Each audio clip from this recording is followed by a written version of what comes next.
Hey, Heather. Hey, Max. Not quite next door neighbors, but Close enough. close enough. Tell us about the neighborhood. I love this neighborhood. Yeah, we're super close to downtown, so that's very nice. We don't drive downtown whenever we can because it's just really nice to get on a bike or walk down. Streets are really wide, as you can see, which has its bonus and negative, I guess. Most everyone here in this neighborhood drives everywhere, so like pretty much everybody gets out of their house, gets in their car, goes somewhere else, and maybe we see our neighbors and wave, but that's about it. Which is I like this neighborhood because it's very geographically positive, but knowing our neighbors is not really a thing in this neighborhood, it feels like. So, What have there been any kind of like street closures or block parties or get-togethers? I mean, our block does an annual party in December. We call it the Cookie Exchange. We started it during COVID. And we don't officially close the street. It's not really a huge block party. We did one year, get the official permit and all that, but usually it's just people just grab their tables and we kind of just take up some space in the middle and bring a bunch of holiday treats and stuff like that. But like I said, that started during COVID, and that is the one time of year that I see some of my neighbors that live on our block. You guys moved to this neighborhood before COVID hit. Yeah. Was there any kind of difference, would you say, pre-COVID versus now? And do you feel like anything is changing about the neighborhood and how residents interact?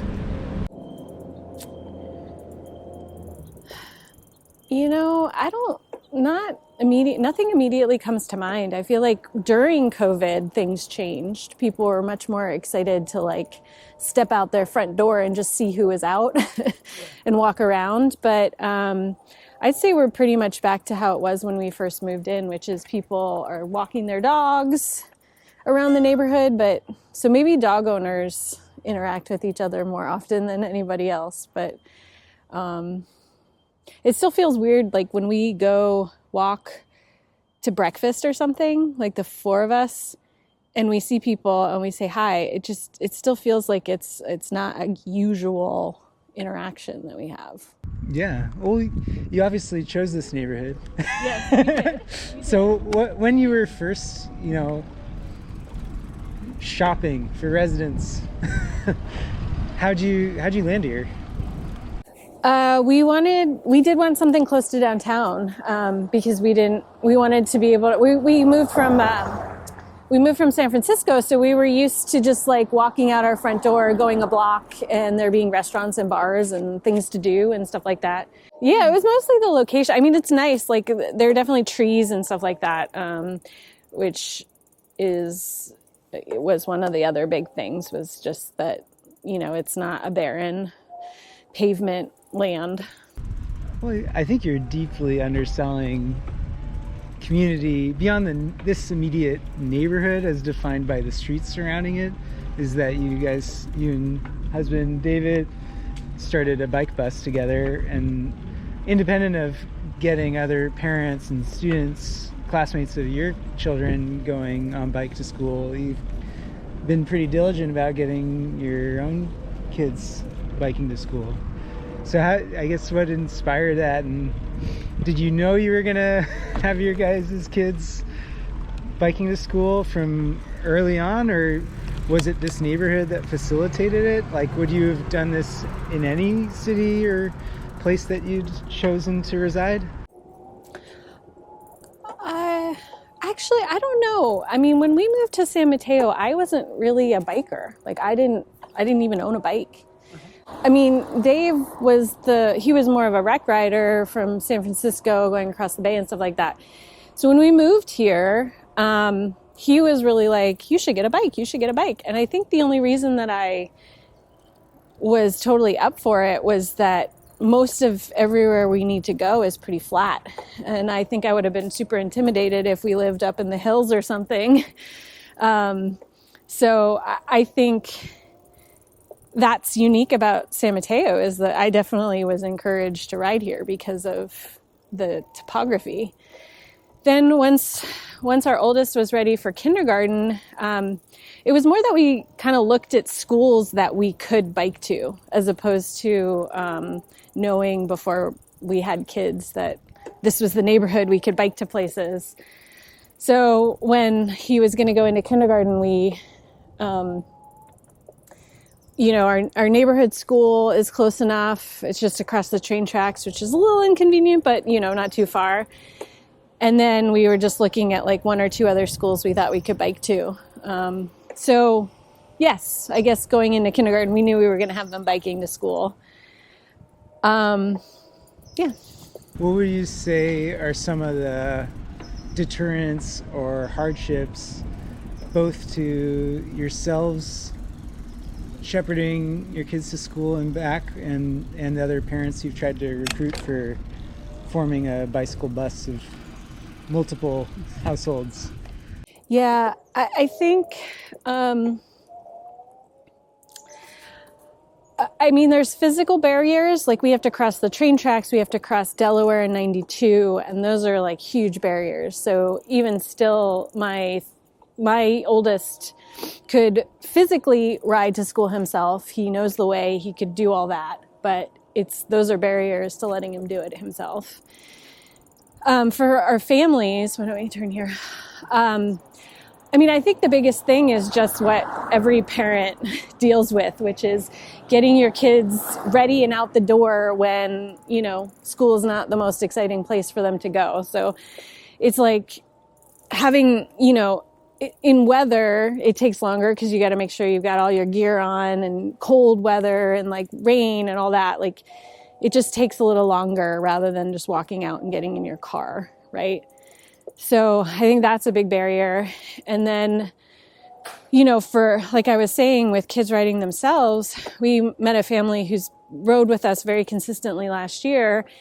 And the mom who rode with the son, who's now a 5th grader, now has a morning meeting that day, and so doesn't want to ride and isn't comfortable even letting her 5th grader ride with us by himself, because of, like I said, the barriers, the Delaware and the,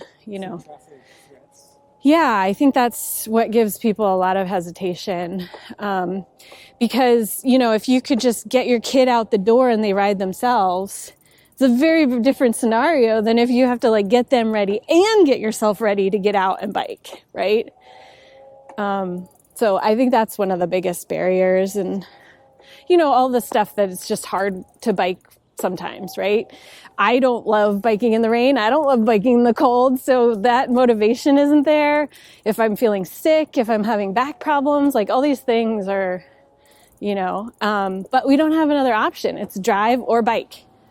There's no bus that we can send our kids on or even take ourselves. Just because we kind of cross a bus line. If we go to the bus station to the bus that goes to their school, we've walked halfway there. So what's the point? How far is it from home to school? 1.6 miles. That's a good distance. Yeah. That's like a over 30-minute walk. Yeah. And it's more for an elementary school student. Right. Yeah. Well, this is something that I'm curious about, knowing your peers and,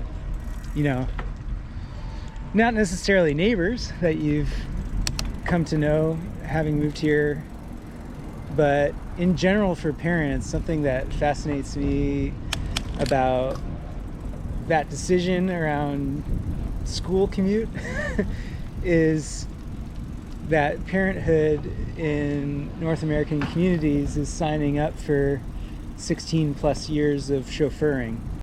It's not just school. It's all the activities. That's the school. Yeah, it's everything. It's everything. Yeah. So I was wondering, just generally,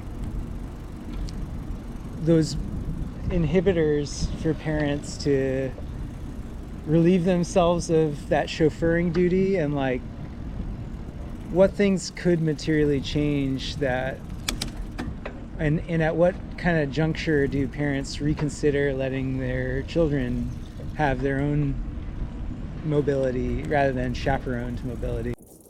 I mean, I think the biggest factor is age, you know. I mean, for a while I could pick activities that we could bike to, which made the chauffeuring not so horrible.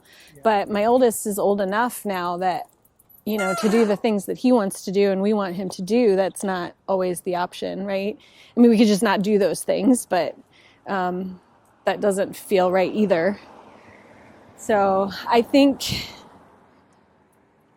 we started to just really look for carpools when we could. But that's not typical. Like, mostly when we start an activity, there's not someone else besides us being like, hey, anyone want a carpool? Or, hey, could you take my kid here? It's just not in the vocabulary. It's not in the conversation when you sign your kid up. It's on the organizations too, right? I mean, we signed up for club soccer, and we've been doing it now for 2 months, and we just met the parents at our first scrimmage. Like, there was no parent meeting to like meet each other, have a conversation. We have an app to chat, but that's not the same, right? Like, so I think that's a culture shift, is like, I've been really trying to get that in parents' heads at our school too. Like, why not carpool, right? If you're not comfortable biking, you're not comfortable walking, can we carpool? And then I had a friend who was like, oh yeah, we're all set up for a carpool next year for our campus swap. And I'm like, oh, well, why don't you carpool this year? And that hadn't even occurred to her, right? Like, she's thinking about a change in her commute next year. And so that's the time to like change everything up. But changing it when you're already in your routine is challenging. So I don't know if that answered your question, but it's been on my mind. Is like, I'm always the one to be like, and it's just awkward, right? Be like, hey, can you take my kid, right? I mean, you can say, hey, I'll take your kid first, but it just still feels like an awkward conversation when it shouldn't be. Yeah. There's some weird hooing sounds emitting from that house. I don't know if they're having like an owl impersonation contest. Yeah. Let's check out the historical neighborhood over here. Sure. I don't know if it's easy to get in there. Oh yeah, we just go down 10th. There's an opening, or a street. Yeah, this is the Glazenwood Historical District. Is that what it's called? I didn't even know that. I think that's the name of it. I'm not positive though. But it's got some cool houses, and it's got a couple super tall palm trees. Yeah. Well, I had a really interesting experience in our city on B Street probably 2 years ago now, where a mom was chaperoning her daughter and a couple other friends of her daughters, and the daughter's friend said, we should take the bus to go somewhere next weekend. And the mom had a legit meltdown, and not like an emotional meltdown, but like under no circumstance will you 3 12 or 13-year-old girls go on a bus. Yeah. Especially not without parental supervision.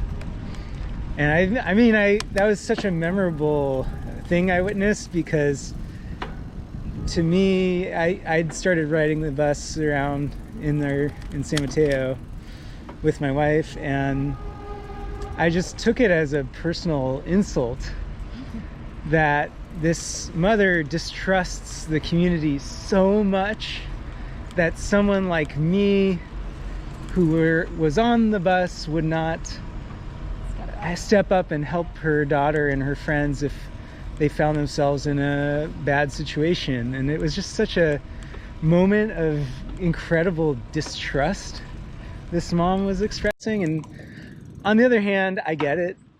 I get it. I mean, a lot of public transit, the government offers discounted or free fares to folks who are experiencing poverty or mental health issues. So it creates an environment of distrust, but not exclusively. And I was wondering, you mentioned walking or driving being the two options to parents in our community. for, chauffeuring children around. But I'm wondering, obviously you've got sons rather than daughters, and maybe you think about the bus and public transit differently, but do you think about it differently, or are you surprised by this? I'm not surprised. I think there is a difference having boys than girls as a parent. I think there's a lot to unpack there, right? I mean, my sister-in-law's the same way. They lived in San Jose for years and years and years, and they lived right by a VTA stop. And there was under absolutely no circumstance, she wouldn't even let her daughter take the VTA to San Jose State when she started going to college. Wow. So there's fear, I think, what you're talking about. But there's also, I mean, I don't know what the interaction was like. I think there is also an underlying class thing. Like people that grew up maybe not so well off might view it as a failure, right? That their kids are taking the bus rather than like a positive that they're being independent. Whereas people like me who grew up very comfortably, and that wasn't even a thought. It's not even a thought to me that it's like, oh, taking the bus says we don't have financial means, right? But I think for some people, that's just ingrained in their thinking. But for the safety issue, I mean, yeah, I think two things. I think it is different having boys, but I also think that we've spent a lot of time encouraging our boys to think skeptically, be wary, but also like how you interact with that in the world. But we have time and luxury to do that. I'm not sure all parents really have the time to like lay that groundwork, even if they want to. So. Are there tools or specific skills that you think adolescents might, if they had them available to them, it would maybe calm or reassure parents that, for example, I'm thinking of things like location tracking. Mm-hmm. Like you give your kid a digital device, maybe a phone, maybe a watch, but you're able to track where they are. Yeah. They're able to store their transit card on that device. You can contact them maybe, but I don't know. I'm just throwing ideas out there. I'm not confident any of those single silver bullets will change this mom's mind that I witnessed, but it's really interesting to hear you describe some of the parents who don't even dwell on carpooling together ahead of these recurring activities they're signing their kids up for. Yeah.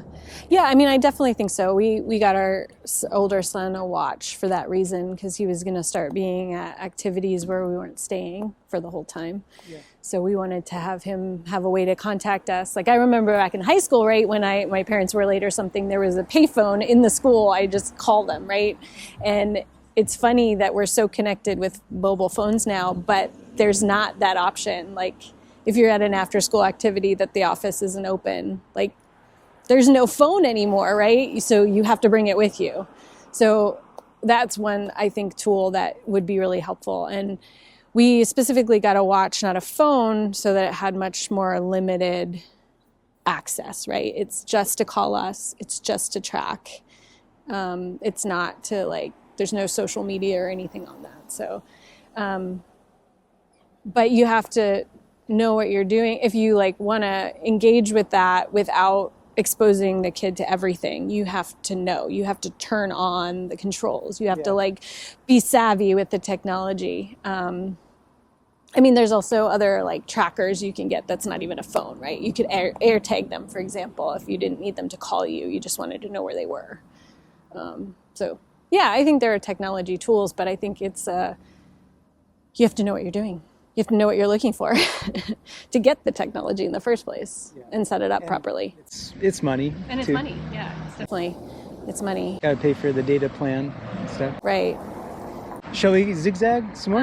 I was thinking, let's go, we can either go left here and back on the other side of this loop, or we could just go back the way we came. Your call.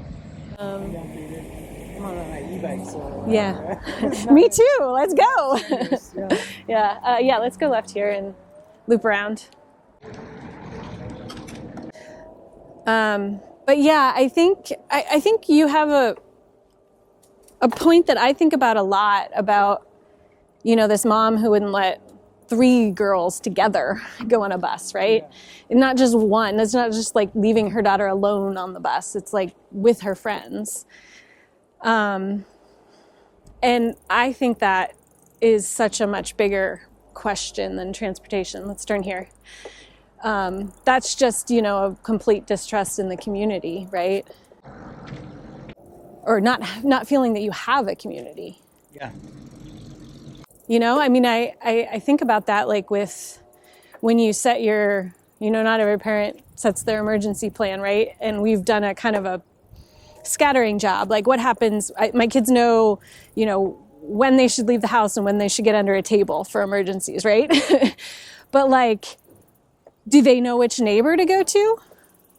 I mean, we've said yes, but we've done that. But I don't know that a lot of parents like put that into their emergency plan. Like if something happens to me, which neighbor are you going to ask for help? And that is, I think that's a big deal too with not knowing your neighbors. Yeah, I think with the episode I witnessed with the mother and her daughter and friends it's interesting. It was like I was more attentive to it because we were on B Street, the pedestrian mall, sitting there in front of Pete's where they got the tables, and so I was in a public space, and my wife was there too, and I think the reason that is sitting on me is that public transit are public spaces too. Yeah. Like the space inside of a bus is no really different than the space where I witnessed this all happen. Right. Other than that, it's a moving space. And it's a constrained space. So like for safety reasons, I was reading a lot about placemaking in the last year and what makes places attractive, what increases people's likelihood to stay in the place. And one of them, well, a couple are access to bathrooms, access to water. But another one that I hadn't thought about is visible escape routes. And whether people consciously see them or not, the feeling that you can leave or flee a space affects your willingness to visit the place and your willingness to stay in the place for varying amounts of time. And I think that's one that I'm not a public transit professional, but I think as far as spaces go, public spaces go, I could see that being a subconscious reason why the bus. Hey, it's Jasmine. Shall we turn left? Yeah. Okay. All right. She's come on some Move San Mateo rides and done some bike fixing. She volunteered at the bike parking too in That's right. Central Park. Yeah. But no, I'm just thinking aloud here about what are some of the objectionable aspects of that public transit option to parents and for children mobility. Yeah, I that one is really interesting, the escape routes, because when you first started talking about it, I was like, yeah, there's a bus driver, which is actually better than the pedestrian mall because there may be police officers around, but there may not be, right? Or there's restaurant employees, but that's not quite the same. But having a bus driver there that, can intervene or you can go to, I would think would be, more comforting. But I was, again, thinking, as a boy mom, I just expect my kids to be able to go and talk to a bus driver. I expect them to just not talk back to someone if they feel threatened, or to even hit if they feel that threatened, right? Yeah. But that isn't necessarily how we raise our girls. Any of those things, right? It's not an expectation of, I guess, assertiveness. Yeah, there isn't. And yeah, maybe you're telling them go seek help, go stand by the bus driver. But is it, I think it's changing, right? Like if I had daughters, I would definitely be teaching them, like, it's okay to hit back if you feel like really threatened, or it's okay to not talk to someone, or to leave, or to ask someone for help. Yeah. I'm remembering a story someone was telling me about how they were taught growing up, a woman was taught growing up, that if you feel threatened, you look for a mom with kids and then you go sit by them. And that's kind of stuck by me, because that's what we teach our girls. I would never think to teach my boy that, right? Even though it makes total sense, but yeah, it's not something we do consciously. Like, I'm not consciously saying, oh, my boy's a boy, so I don't have to teach him certain things. It's just what I expect he's going to learn anyway. Yeah. Man, you're making me think here. Think about how I'm raising my kids. Yeah. Well, I am surprised. This is my first time hearing that you didn't own a bike before moving to this neighborhood. I mean, I did as a kid, but yeah, as an adult, I didn't. Yeah. You didn't come to this neighborhood owning a bike. No. Your husband did. But I mean, you were. It sounds like you were so drawn into it as an activity, as a transportation option. I know. You were even a part-time staffer for the nonprofit in this region, Silicon Valley Bike Coalition. And I'm sure you learned a lot doing that, about all these issues. Yeah. We can get into whether nonprofits, are effective at making change, but independent of that, what are some of the things you learned from your time? You were a lawyer professionally before doing part-time work for this nonprofit. What did you learn in your foray into nonprofits? I'll talk more about what I learned about transportation rather than the nonprofit sector. But I didn't realize how so many things affect people's decisions for transportation until it's like, that saying where once you see it, you can't unsee it. And once I saw how the decision on, or the access to a grocery store, or do you have to cross a large street to get to something that's necessary? I didn't realize how much that just subconsciously makes the decision for you when you leave your house on how you're going to get somewhere. So I wasn't really I wasn't all that or just hadn't really ever thought about urban planning or housing or any of these things before. And then once I was like, well, I just don't want to drive everywhere because I don't really like driving and it stresses me out. And I feel like I'm a completely different person when I drive.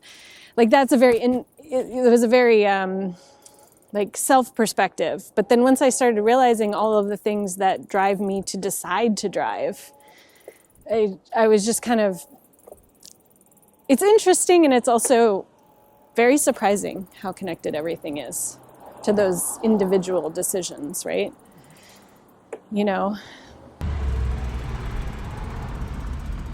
What exposure did you have to folks, whether it was public meetings or events put on that you attended, where you learned these things about others, about how others make these choices, consciously or not? I think it was more getting to know the people that are actually biking, and how much effort it takes to be a consistent biker in our world, right? And then seeing it in myself as I started biking more, I have to, I mean, granted, I can make the choice to drive. And so it's not, it's not a forced decision on me, which I think is true for a lot of people, right? And so I think it's just like seeing how, what's the word? Like, disciplined people have to be when they could go out and bike because they just truly like love being on a bike. But if you're going to do that in the rain, and you're going to do that in the cold, and you're going to do that when you have to go 10 miles to get somewhere, you have to have like a discipline in yourself that makes you do that when you have access to a car and probably free parking on the other side, right? So I think thinking about the qualities that people have when they decide to bike all the time and how that can translate to other people, and realizing like that is a unique quality, right? That is not something that everybody wakes up with. Like they just make a decision and they're like, I'm gonna bike everywhere. You have to make it really easy for people. And I think that's when I really started to see it. Like, is it easy, or is the grocery store close enough? Is there bike parking? Is there, a safe route to get there? Are you going around a blind curve like we have over here where people are passing you at 40 miles an hour? That's where it really became clear that it's like all connected. All these things that you have absolutely no control over affect your decision on whether you get on a bike or whether you walk or not. Could you maybe name, it sounds like you're naming one thing that is maybe the most important, which is where you reside relative to the amenities you need to access. Yeah. Whether that's school or grocery store or workplace. Like your choice of residence or lack of choice of residence is the number one driver of your transportation choices. Is that fair to say? I think so. And I think there is a layer of perceived safety too. And I don't mean like getting hit by a car. I mean like, do you feel that your neighborhood is safe enough for you not to be surrounded by glass in a metal box to walk through it, right? So that can be, geographical as well. Yeah. I mean, it could be for safety. Yeah, we'll do one more. We could go down one of the alleyways. Yeah. Oh, yeah. This one's paved. We could do that. Yeah, let's do it. Oh, it's just...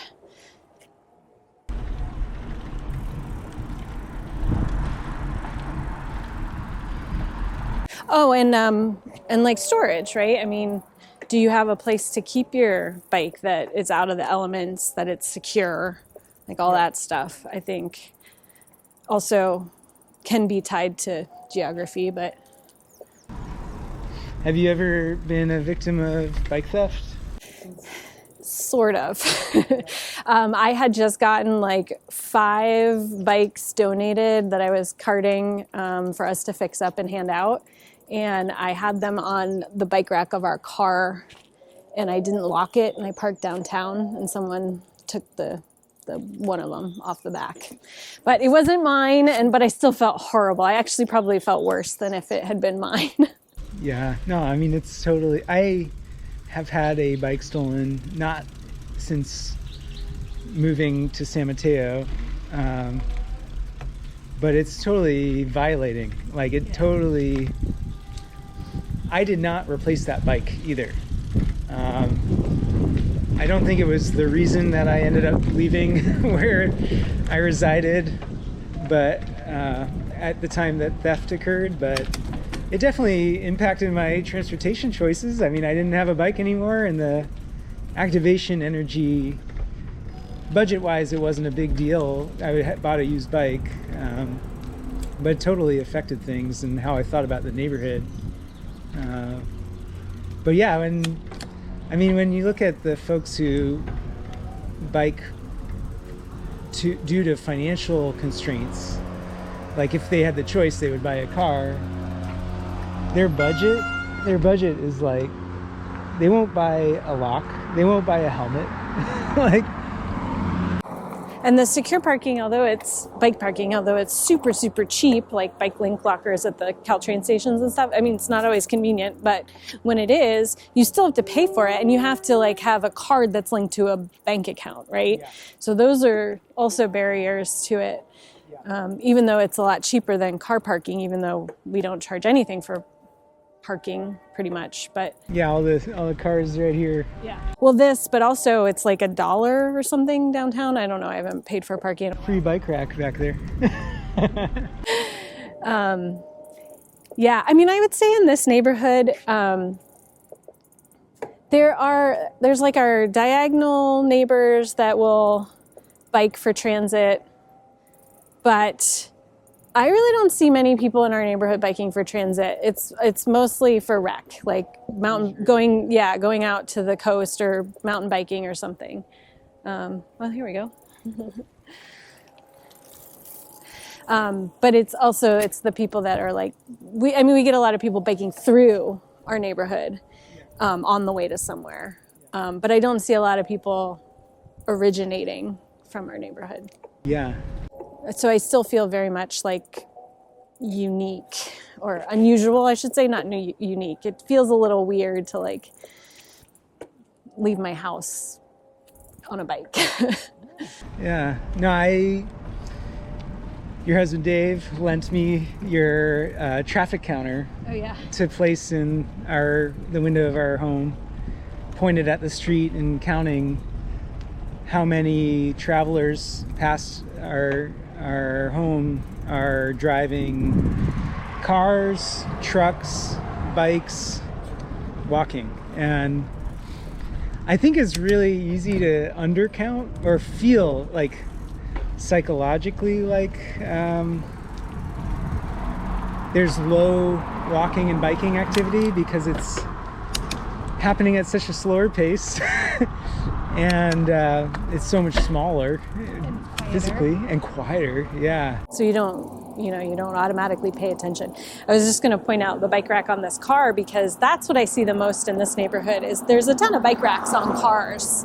Yeah. So people are driving to go bike somewhere, which is not my style of biking. Like I said, Dave was a rec rider before, and so much more. I mean, he would usually bike to his rec ride, but that's more what people do here than do it for transportation. It's totally a leisure activity and not a utilitarian activity. Yeah. Well, I think I don't know the statistics about San Mateo, but I've heard a framing for this is what percentage of your city's households or residents, not households, have access to a car if they needed it. Right. And if we look at San Mateo, it's probably 99% or something, 95% maybe. I don't think it is. I think we were just talking about the census on this recently. And I want to say it was much higher than that, like 30% or something like that. Or are you just talking about like driving age? Oh, I mean, what percentage of residents have access to a car if they needed one? So let's say you have, a 4-person household, 2 parents, 2 kids. All 4 of them count towards that statistic. Even though the kids can't drive, right. They have access to the car. There's definitely variance by neighborhood. Like there's a neighborhood or two here in San Mateo where there's definitely households or individuals that do not have access to cars. And even if they do, financially it's prohibitive. Maybe car insurance rate wise or fuel cost wise, or maybe they've had a DUI or 2 or 3 and have a suspended license. But yeah, comparing cities on that measure has a real effect, or like, I don't know, chicken and egg effect on how the community is designed. And yes and no, but I mean, because I think that here in San Mateo, the folks that don't have access to a car are not speaking to the city council. They're not showing up at meetings. They're not even showing up at like coffee to talk to their city council member, right? So it's very invisible. Like these, you know, the people who really need infrastructure that's not car-based, you know, are not the ones that have time to go tell people that they need something else. Or they're not even thinking about it because that's number 9 on their list of worries, right? They're just making do with what they have. So thinking about changing it or even saying it should be changed is not something that occurs. Well, let me put to you one goody last big one. Which is if San Mateo could change one thing to have a dramatically positive effect for residents of this neighborhood, let's say. Let's not even say the whole city. Let's just say this neighborhood. What's that one thing they could change today? Not like 10 years from now. I mean, just today. Yeah. I mean, there's probably a lot, but the first thing that comes to mind is making people pay for parking what it's worth. Like, you know, we're riding around here and this is all free, all of it. If you didn't have a place to put your car when you weren't using it for free, or if you were, you know, going downtown and actually paying $15 an hour to park down there, I think that would drastically change people's perspectives. And then the fewer cars we have on the road, the better it is for everybody, whether you put in a bike lane or not, right? If you have a road that doesn't have, like we're kind of going down these side streets and there's no cars, so no big deal. You don't need a bike lane. I think that would be it. Because you're not going to get people out of the goodness of their heart to give up the convenience of driving. You got to make it a little inconvenient. Because I don't know, you can talk forever about all the safety and everything like that, but unless you've been in a car crash, unless you've been injured by a car, it's such a vague risk that, you know, you don't even think about it. Yeah. So I think you got to make people pay. In lieu of charging, I think there's some really compelling financial I'm curious about how politically you make that work. Like how I realize I was asking a open-ended grand question and you gave me a great answer. You have to have a one and done candidate, somebody who takes the bullet and leaves. Yeah, I mean, seriously. Or just like is that charismatic that they can be like, it'll be okay, don't worry about it, it'll be okay, and actually convince people that it will be okay, because it will be. Yeah, I just had this is kind of side to the question, but one thing that has just always really struck me about San Mateo is we have a beautiful city, but I feel like I'm in a parking lot most of the time, because even walking down or like riding down this beautiful tree-lined street with these, you know, nice houses. Birds chirping. All I see is a line of cars. Like, unless you love cars, is this really what you want to see? You know, like people, yeah, that's something I don't think we talk about enough, like the aesthetics of all of the car ownership. Mm-hmm. It's just ugly. And then you have to have these wide paved streets instead of wider sidewalks, more trees, like more plants around the houses. You just have to have all this pavement. Well, ending on a light note. Thanks for joining, Heather. Thank you. This was fun. Yeah, we'll do it again.